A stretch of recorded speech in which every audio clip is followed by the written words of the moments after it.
Alright, so here's what we know so far about the iPhone 15 lineup coming later this fall.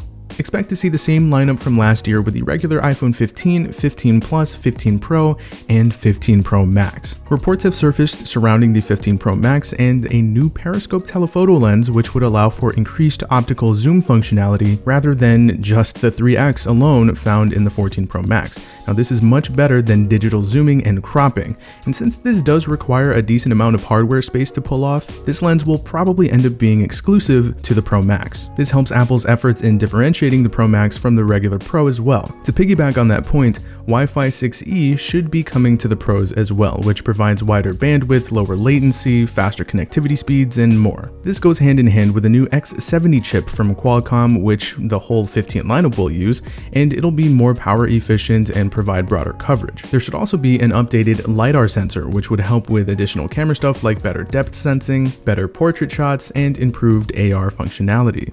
Dynamic Island will be back again, of course, only this time it's expected to make its way to the base iPhones as well, and an integrated proximity sensor is possible along with that. The whole 15 lineup just might get new OLED panel drivers, making for a more power efficient display that could help with battery life. Along with this, there are rumors that the display's peak brightness could get a bump up from 2000 nits to 2500 nits. Now it looks like the Pro models specifically will be getting an updated design with thinner bezels, more curved bezels at that, and perhaps even the thinnest bezels in a smartphone. We're looking at 1.55mm to the 2.17mm the 14 Pro has. Apple may opt for titanium over stainless steel this time around for the Pros, which is a more robust material, and it's because of that the phones are expected to be slightly lighter. The phone will come in at around 0.5 mm thicker, which could point to a bigger battery and perhaps slightly smaller camera bumps.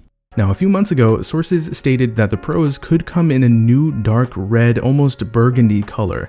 Now, this would fall right in line with Apple's usual theme of a new color for the new variant. Along with that, there could be a chance that Apple gets rid of the flat sides in favor of something more curved, and that would make the phones, mainly the larger ones, more comfortable to hold. A while back, signs were pointing to a set of solid-state buttons instead of the usual moving physical buttons users are used to. This would be something like the taptic button from the older iPhones, the trackpads in MacBooks, or you can think of 3D Touch, simply put. But more recent reports came out saying that due to some tech issues, this won't happen until probably next year. So it looks like normal buttons will be used for this year's iPhone lineup, although, interestingly enough, other rumors have recently pointed to these solid-state buttons still happening this year regardless, so we'll have to wait and see. Either way, it does look like a volume rocker will be making its way back as opposed to the separate buttons that we have now. Now, there may be a new button replacing the mute switch. Now, this would be similar to what we saw with the Apple Watch Ultra, serving as a customizable multi-purpose action button, allowing users to toggle different settings and maybe even use it for camera functionality too. The whole iPhone 15 lineup is expected to receive the switch over to USB-C, although it's looking like the Pros will be getting a faster, more powerful version of the port, supporting USB 3.2 or Thunderbolt 3, whereas the regular 15s will support USB 2.0. This is a huge and long-awaited change, especially for those deep in the Apple ecosystem, as it decreases the number of necessary cables and adds more accessory versatility and faster charging speeds.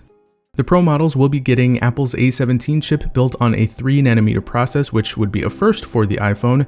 This will, of course, bring the usual CPU, GPU, and machine learning gains, and improved performance overall and better efficiency top to bottom, better battery life too. And in addition to that, the Pros may be getting a bump with an extra 2GB of RAM on top of the 6 from before. The base 15 models will be getting the A16 chip that the 14 Pros got last year, and they've been rumored to be ditching the glossy finish on the back for the frosted glass that we see on the current Pro models, an interesting yet welcomed change. There's been speculation around the possibility of a price increase for the Pro models, but as of now, nothing is concrete, so while it would make sense for an increase to happen, what with all the new hardware and features, or even a price decrease for the base models due to not so great 14 Plus sales, either way, we'll just have to wait and see. There was also speculation about a super high-end iPhone 15 Ultra. Now, this would make a lot of sense with the Apple Watch gaining the name, and this is what things like the curved edges and the solid-state buttons could be reserved for. But it doesn't look like this new iPhone will launch this year and could instead launch next year, although there is a chance that Apple could still use the Ultra name this year. The iPhone 15 lineup should get announced early in September, with a release date in the middle of that same month. What do you think of the upcoming iPhone 15 lineup? Let's talk about it in the comments. Also, I tagged the smartphone that I used in this video, the iPhone 14 Pro Max, within the YouTube product tag feature sponsored by YouTube themselves, so check it out. I hope you enjoyed. It's been Zach, and thanks for watching.